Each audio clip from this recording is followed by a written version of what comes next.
Hi, Rob. Good to have you back today. Thanks, Ivan. Good to see you again. Excellent.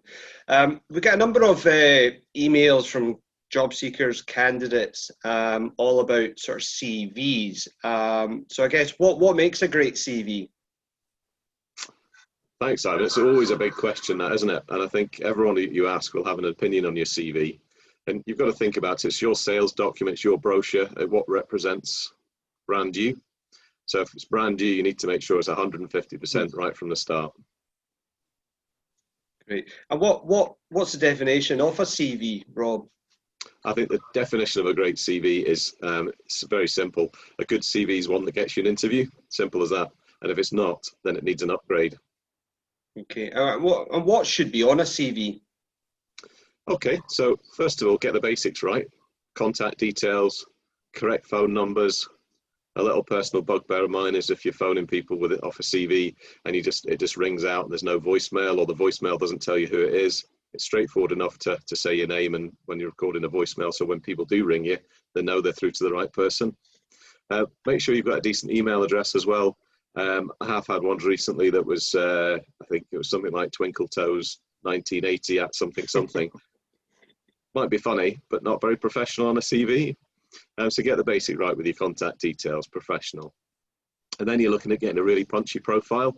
Tell people who you are and what you do well. And you can also put in your profile about what you're looking to do next. And a profile should maybe be between 50 and 80 words long at most.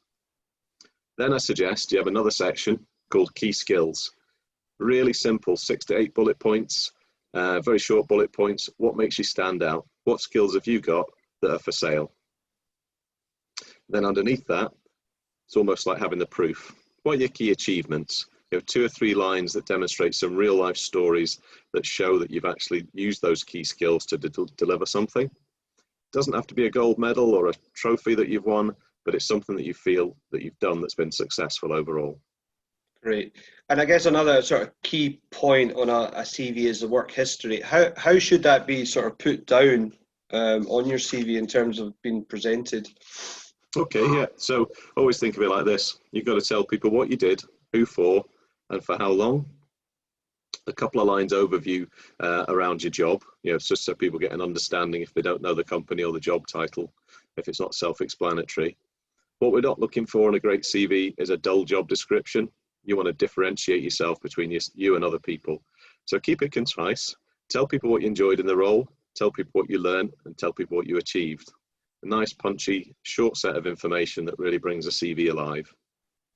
And once you've done that, and you've had the last few jobs on there, and there's a good set of information, make sure you have a section that's got your training and qualifications. Not just your school and university qualifications, but courses that you've done online, things that you've upskilled maybe recently, any legislative ones, easy for me to say, whether it's a food hygiene, forklift truck driver, overall, just to make sure there's also your in-house courses that you might have done, whether it's on management or soft skills, just make sure everything's in there so people understand that you've got some learning in your toolkit since you left school. Okay. Fantastic. Well, that is some, just some great tips for, job seekers and obviously people who are just looking to update their CV. Is there any more information out there for people to look at? Yeah, I think with CVs, there's loads of information out there. I've picked up on some of the really good top tips for CV writing and put them into this bumper resource pack that we've got for you to download, and we'll pop that link on at the end of the video for you. Great. Well, that's fantastic, Rob. I look forward to chatting with you next week. Thanks, Ivan. Bye for now.